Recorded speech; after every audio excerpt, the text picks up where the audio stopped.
Hey folks, Tuesday morning, so we had some big moves yesterday to kick off our trading week. Dow Jones up 1.5%, big 600, just shy of 600 point move. S&P up just shy of 1.5%, 50 plus point move. So some big, strong moves after that weakness that we saw last week. Really just recouping some of those losses, bringing us back net unchanged. Now, that said, today we have the Federal Reserve, Jerome Powell of the Federal Reserve speaking before the House of Representatives. That talk kicks off at 2 o'clock Eastern time, 1 o'clock Central time. So be ready for that. Could see some volatility.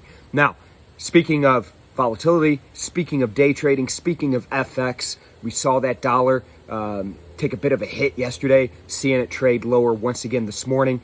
Day trading, FX boot camp starts today. Still have time. Register. It's free. We're kicking off at 11 a.m. Eastern. That's 10 o'clock Central time. 5 hours of education, free education on how to day trade these FX markets. Get in there today. Make yourself a better trader. Go to Nadex.com. Secure your spot. If you can't make it live, no big deal. We'll have that recording up for you here shortly. You can watch it at your leisure. All right, folks, another big one. Let's go get some today. I'll check in with you tomorrow.